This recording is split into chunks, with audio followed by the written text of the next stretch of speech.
घनघोर बरसात में सुधीर अपनी पुरानी बैलगाड़ी लेकर शहर से लौट रहा था। वह अपनी बीमार पत्नी सीता के लिए दवाइयां लेकर घर की ओर बढ़ रहा था। लगातार हो रही बारिश, उफनती हवाएं और गिरता अंधेरा उसके मन की बेचैनी को और बढ़ा रहे थे।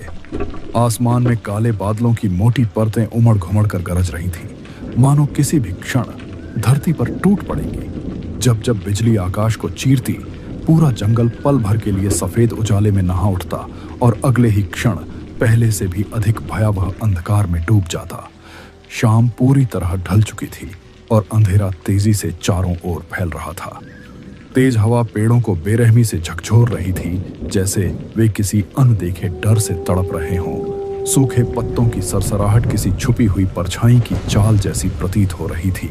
कीचड़ से लथपथ रास्ते पर बैलगाड़ी के पहिए धीरे धीरे धंसते जा रहे थे और बैल हर कदम पर रुक रुक कर आगे बढ़ रहे थे, मानो उन्हें भी इस तूफानी रात और घने सन्नाटे का भय सता रहा हो। हे भोलेनाथ, कैसी घनघोर बरसात बरसा दी है। घर पहुंचना भी दूभर हो गया है। लगता है जैसे रास्ता ही खत्म हो जाएगा। अरे ये कीचड़ भी ना। बस अब हिम्मत रखो रे बैलो, थोड़ा और। अभी हमें गांव पहुंचना है। काश मैं शहर में जरा भी देर न करता। पत्नी सीता के लिए दवाइयां लेने गया था। सोच रहा था जल्दी लौट आऊंगा। अरे चलो रे, थोड़ा और जोर लगाओ। ये कीचड़ भी जैसे आज ठान कर बैठा है कि छोड़ने वाला नहीं है। बारिश अब और भी तेज हो चुकी थी। बूंदें इतनी जोर से गिर रही थीं कि चेहरे पर पड़ते ही हल्की सी चुभन महसूस होती थी। आसमान में बार बार बिजली चमक रही थी और बादलों की गड़गड़ाहट से धरती जैसे कांप उठती थी। चारों ओर सन्नाटा पसरा हुआ था। न कोई इंसान, न कोई परिचित रास्ता, बस बारिश की लगातार ध्वनि और दूर कहीं से आती जंगली जानवरों की डरावनी आवाजें। अरे बाप रे, ये बिजली तो जैसे बिल्कुल सिर पर ही गिरती लग रही है।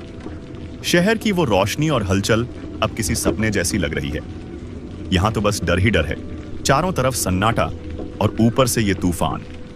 ये कैसी रात है। बारिश रुकने का नाम ही नहीं ले रही। ये बूंदें जैसे बदन में सुइयां चुभ रही हों। बिजली और बादल ऐसे गरज रहे हैं जैसे सिर पर ही टूट पड़ेंगे। अरे भोलेनाथ, कहीं ये वही रास्ता तो नहीं जहां की डरावनी कहानियां लोग सुनाते हैं। दिल जोर जोर से धक धक कर रहा है मेरा। काश अब जल्दी कोई आसरा मिल जाए।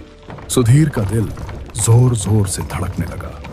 उसे अपनी पत्नी सीता की हालत याद आ रही थी, जो तेज बुखार में घर पर अकेली पड़ी थी। उसने इस जंगल के बारे में कई डरावनी कहानियां सुनी थी। दिन में यही रास्ता साधारण लगता था, मगर इस तूफानी रात में हर पेड़, हर मोड़ किसी भयानक रहस्य को अपने भीतर समेटे खड़ा प्रतीत हो रहा था। तभी अचानक उसे दूर कहीं से मंदिर की घंटी की आवाज सुनाई दी। अजीब बात यह थी कि बारिश और तूफान के बीच भी वह आवाज साफ और गूंजती हुई सुनाई दे रही थी। अरे ये आवाज, ये तो मंदिर की घंटी जैसी लग रही है। हाँ बिल्कुल, लेकिन इतनी तेज बारिश में इसे कौन बजा रहा होगा। सुधीर ने बैलों को उसी दिशा में मोड़ दिया। कुछ दूरी तय करने के बाद उसे घने पेड़ों के बीच एक बहुत ही पुराना शिव मंदिर दिखाई दिया। मंदिर पत्थरों से बना था और देखने में अत्यंत जर्जर व प्राचीन लग रहा था, मानो समय ने उसे धीरे धीरे तोड़ दिया हो। हैरानी की बात यह थी कि मंदिर के भीतर से हल्की सी रोशनी झिलमिला रही थी, जो इस भयावह अंधेरे में किसी अंतिम सहारे जैसी लग रही थी। सुधीर ने बैलगाड़ी मंदिर के पास रोकी और डर व उत्सुकता के मिले जुले भाव के साथ मंदिर के भीतर प्रवेश किया। बाहर की उग्रता के विपरीत मंदिर के अंदर अजीब सी शांति फैली हुई थी। शिवलिंग के सामने अगरबत्तियां जल रही थीं और दूध व चंदन की हल्की खुशबू हवा में तैर रही थी। ऐसा प्रतीत हो रहा था मानो किसी ने अभी अभी पूजा समाप्त की हो, लेकिन वहां कोई दिखाई नहीं दे रहा था। कोई है क्या यहाँ? महाराज या कोई भी हो, कृपया बाहर आइए। मैं रास्ता भटक गया हूं। बारिश बहुत तेज हो रही है। रास्ता कीचड़ में पूरी तरह डूब चुका है। बैल भी बुरी तरह थक गए हैं। अगर थोड़ी देर यहीं रुक जाऊं तो कोई आपत्ति तो नहीं? अजीब है, मंदिर में रोशनी जल रही है, अगरबत्तियां भी सुलगी हुई हैं। ऐसा लग रहा है जैसे अभी अभी पूजा हुई हो। फिर कोई दिखाई क्यों नहीं दे रहा? बाहर इतना डर है और अंदर इतनी शांति। कुछ तो गड़बड़ है। कुछ समय बाद मंदिर के पीछे वाले कक्ष से एक वृद्ध साधु प्रकट हुए। उनके गेरुए वस्त्र, लंबी सफेद दाढ़ी और माथे पर बना गाढ़ा त्रिपुंड उन्हें साधारण मनुष्यों से अलग दर्शा रहा था। उनकी आंखों में गहरी शांति थी, लेकिन उस शांति के पीछे किसी अनदेखे खतरे की छाया भी स्पष्ट झलक रही थी। रुको, पहले यह बताओ कि तुम कौन हो बेटा? नाम क्या है तुम्हारा और इस घोर तूफान में इस वीरान जंगल तक कैसे आ पहुंचे? महाराज, मैं शहर से लौट रहा था। घर पर पत्नी सीता की तबीयत बहुत खराब है, उसी के लिए दवाइयां लेने गया था। लौटते वक्त अचानक इतनी भयानक बारिश शुरू हो गई कि कुछ सूझा ही नहीं। तभी मंदिर की घंटी की आवाज सुनाई दी और मैं यहां चला आया। उन्होंने सुधीर को कुछ क्षणों तक स्थिर दृष्टि से देखा, मानो उसके भविष्य और उसके भय दोनों को पढ़ रहे हों। इस समय यहाँ किसी अनजान का दिख जाना साधारण बात नहीं है, क्योंकि ऐसी रातों में यह इलाका सुरक्षित नहीं माना जाता। दिन के उजाले में यह स्थान शांत और साधारण प्रतीत होता है, मगर अंधेरा उतरते ही इसका स्वभाव बदल जाता है। यहाँ की हवा, पेड़ और सन्नाटा सब कुछ बोलने लगता है। इस जंगल में जो भी आवाज सुनाई देती है उसका कोई न कोई मतलब होता है, और हर खामोशी किसी छिपे हुए संकेत को अपने भीतर समेटे रहती है। मगर महाराज, आप कह रहे हैं कि ये घंटी हर किसी को नहीं बुलाती, इसका क्या मतलब है? अगर तुमने बाहर मंदिर की घंटी की ध्वनि सुनी है तो इसे संयोग मत समझना। वह घंटी यूं ही नहीं बजती। वह हर राहगीर को नहीं बुलाती, बल्कि केवल उन्हीं को आकर्षित करती है जिनके मन में कोई गहरी आस, डर या प्रेम छिपा होता है। आज की पूरी रात तुम्हें इसी मंदिर में बितानी होगी। बाहर का तूफान अभी और उग्र होने वाला है। अगर ऐसा है तो आज मुझे ही क्यों बुलाया गया? मेरी बात ध्यान से याद रखना। आधी रात के बाद यदि कोई भी आवाज सुनाई दे, चाहे वह किसी की करुण पुकार हो, किसी के रोने की ध्वनि हो या तुम्हें नाम लेकर बुलाने वाला स्वर, तो किसी भी स्थिति में इस मंदिर की सीमा के बाहर कदम मत रखना। जी महाराज, मैं आपकी बात का पूरा ध्यान रखूंगा। चाहे कैसी भी आवाज क्यों न सुनाई दे, मैं मंदिर के बाहर कदम नहीं रखूंगा। जो भी होगा यहीं रहूंगा। यह स्थान ऐसा है जहां हर आवाज मनुष्य की नहीं होती। कई बार वही आवाज सबसे बड़ा धोखा बन जाती है, क्योंकि वह इंसान की भावनाओं को पकड़कर उसे बाहर खींचने का काम करती है।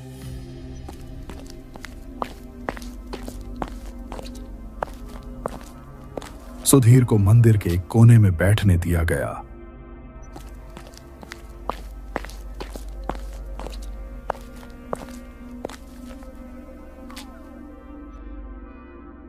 ये कुछ फल ले लो। रास्ता लंबा रहा होगा और भय ने भी तुम्हें भीतर से थका दिया होगा। इस समय शरीर को विश्राम और भोजन दोनों की आवश्यकता है। बाहर तूफान है, पर यह शिवालय भगवान शिव की शरण में है। जब तक तुम यहां हो, किसी अनहोनी को पास आने की अनुमति नहीं है।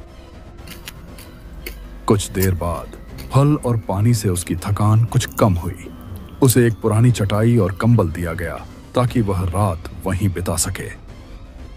सुधीर ने श्रद्धा से भगवान शिव को प्रणाम किया और मंदिर के एक कोने में लेट गया। बाहर तूफान अब और उग्र हो चुका था। हवाएं मंदिर की दीवारों से टकराकर अजीब सी सनसनाहट पैदा कर रही थीं, जैसे कोई शक्ति भीतर प्रवेश करने की कोशिश कर रही हो।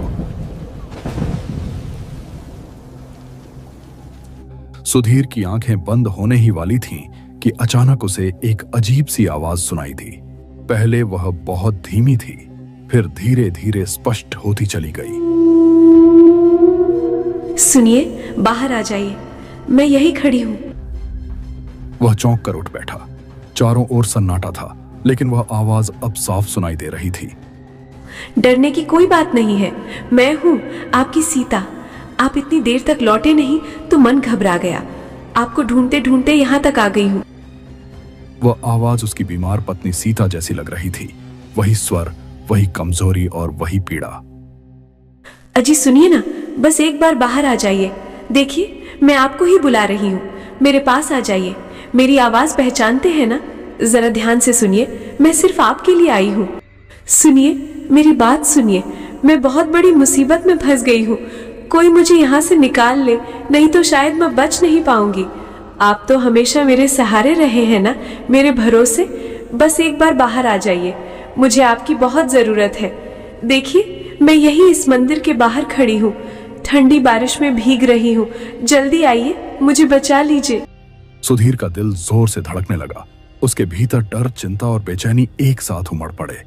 उसका मन उसे मंदिर से बाहर जाने के लिए मजबूर करने लगा। ये आवाज, ये तो मेरी पत्नी सीता की लग रही है। वही स्वर, वही कमजोरी भरी पुकार। लेकिन वो यहां कैसे हो सकती है? वो तो गांव में बीमार हालत में है। नहीं, ये सच नहीं हो सकता। पर अगर सच में वो मुसीबत में हो, अगर उसे मेरी जरूरत हो और मैं यहां बैठा रहूं तो? हे शिव शंकर, मेरा दिल फट रहा है। बाहर जाऊं या नहीं समझ में ही नहीं आ रहा।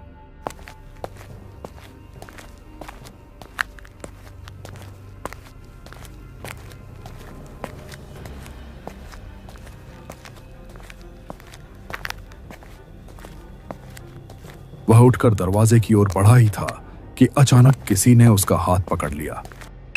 सुधीर सिहर उठा। पीछे मुड़कर देखने पर उसने साधु को अपने पास खड़ा पाया। उनकी आंखों में अब गहरी गंभीरता और अनकहा भय साफ झलक रहा था।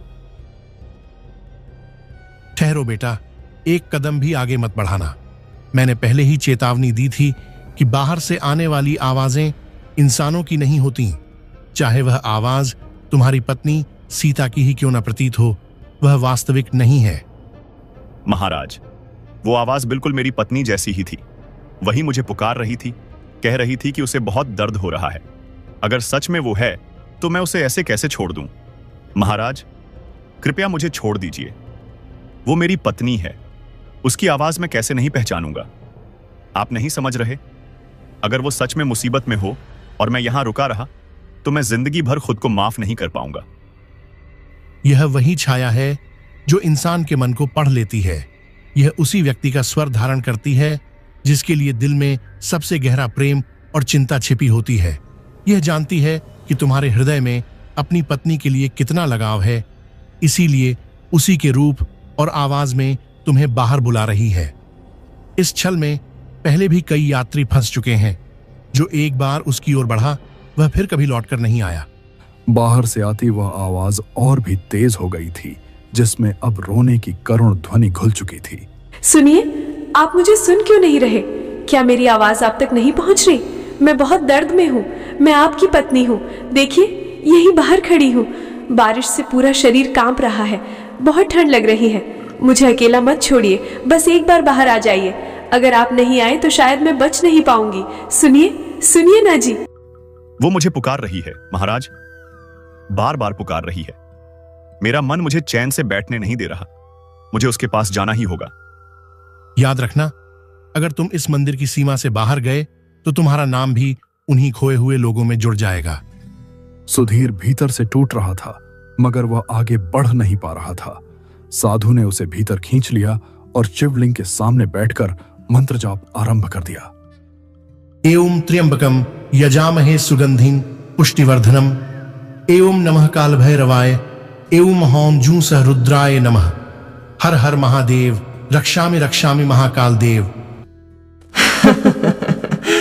पंडित, तुम चाहे जितना भी मंत्र जप लो, मुझे रोक नहीं पाओगे। मैं फिर आऊंगी, बार बार आऊंगी। जब जब कोई इस मंदिर में कदम रखेगा, मैं उसे उसकी सबसे प्रिय आवाज में पुकारूंगी। तुम मुझे बांध नहीं सकते। मेरी छाया हर दिशा में फैली है। हर हवा में मेरा अस्तित्व गूंजता है।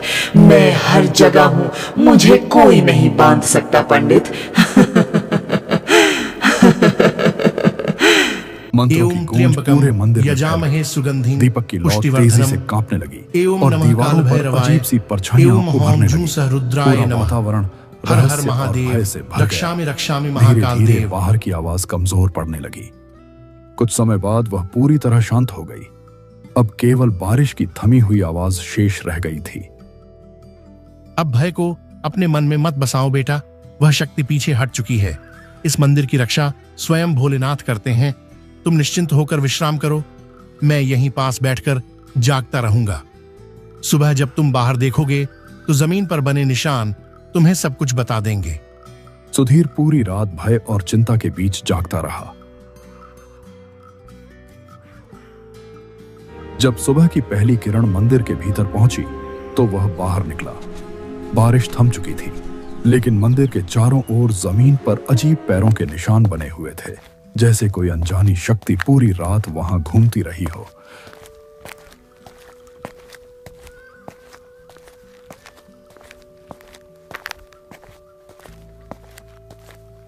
कुछ देर बाद साधु बाहर आए। उन्होंने चारों ओर नजर डाली और गहरी सांस ली।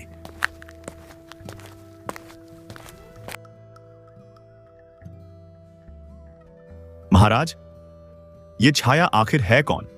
हर रात यहां क्यों आती है और लोगों को उनकी सबसे प्रिय आवाज में क्यों बुलाती है? देख रहे हो बेटा, ये निशान वे उसी छाया के हैं जो पूरी रात मंदिर के चारों ओर मंडराती रहीं। वह बार बार कोशिश कर रही थी कि तुम्हें बाहर खींच ले जाए, तुम्हारे प्रेम और भावनाओं का सहारा लेकर तुम्हें अपने जाल में फंसा ले। पर भगवान शिव की कृपा से वह इस पवित्र सीमा को पार नहीं कर सकी। धरती पर बनी ये रेखाएं उसकी असफलता का प्रमाण है। वह आज भी मुक्ति नहीं पा सकी है, इसलिए हर तूफानी रात में लौट आती है, किसी नए मन को बहकाने के लिए। यह सब किसी भयानक रहस्य का हिस्सा लगता है। यह छाया कोई साधारण आत्मा नहीं है। कभी यह भी एक स्त्री थी जिसने अपने पति की मृत्यु के बाद जीवन से संतुलन खो दिया। उसका दुख इतना गहरा था कि वह धीरे धीरे पागलपन की ओर बढ़ती चली गई। एक तूफानी रात में इसी जंगल में उसने अपने प्राण त्याग दिए। उसी क्षण से उसकी आत्मा इस स्थान से बंध गई। उसका अकेलापन और पीड़ा आज भी उसे मुक्त नहीं होने देते। वह अपने दर्द में दूसरों को भी खींच लेना चाहती है। वह जानती है कि इंसान की सबसे बड़ी कमजोरी उसका अपना प्रेम होता है, इसलिए वह उसी प्रिय स्वर में पुकारती है ताकि सुनने वाला विवेक खो बैठे। कई राहगीर उसके इस छलावे का शिकार बन चुके हैं। वे लौटकर नहीं आए। वे सब उसी छाया में विलीन हो गए, उसी पीड़ा का हिस्सा बन गए। अगर आज मैंने तुम्हें समय रहते न रोका होता तो भोर तक यहां तुम्हारे पैरों के भी निशान न मिलते। तुम्हारे बैल यहीं खड़े रह जाते, पर तुम इस जंगल की एक और डरावनी कथा बन चुके होते। अगर आप उस समय मुझे न रोकते तो पता नहीं मेरा क्या होता। आज मैं आपकी वजह से जिंदा हूं। आपने मेरी जान बचाई है महाराज। मैं इस एहसान को जीवन भर नहीं भूलूंगा। मुझे नहीं, भगवान शिव को धन्यवाद देना। उन्हीं की कृपा से तुम आज सुरक्षित हो। याद रखना, उस छाया से बचने का केवल एक ही मार्ग है, श्रद्धा और विश्वास। जब तक ये दोनों साथ हैं, कोई अंधकार तुम्हें छू नहीं सकता। सुजीत ने भगवान शंकर की मूर्ति के पास जाकर श्रद्धा से प्रणाम किया। फिर वह बाहर आकर अपनी बैलगाड़ी के पास पहुंचा। दोनों बैल सुरक्षित खड़े थे, जैसे रात की भयानक घटनाओं से अनजान हों। उसने बैलगाड़ी तैयार की।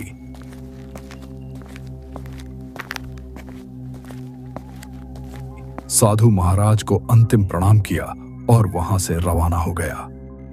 रास्ते भर उसका मन उसी रात की घटनाओं में उलझा रहा। वह आवाज कितनी सच्ची, कितनी जीवंत लग रही थी। उसे एहसास हो रहा था कि अगर साधु महाराज न होते तो शायद आज वह जिंदा न होता। सुबह की सुनहरी धूप अब पेड़ों की पत्तियों पर चमक रही थी। वही जंगल जो रात में डरावना लगता था, अब शांत और सुंदर दिखाई दे रहा था।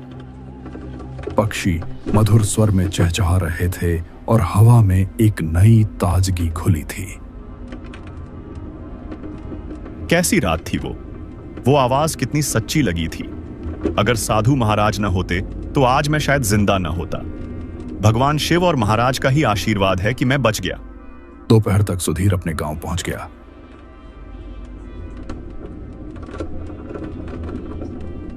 घर पहुंचते ही उसने अपनी पत्नी सीता को सुरक्षित देखा। यह दृश्य देखते ही उसकी आंखों से आंसू बह निकले। वह समझ चुका था कि अगर उस रात वह मंदिर न पहुंचा होता तो शायद वह कभी घर लौट ही नहीं पाता।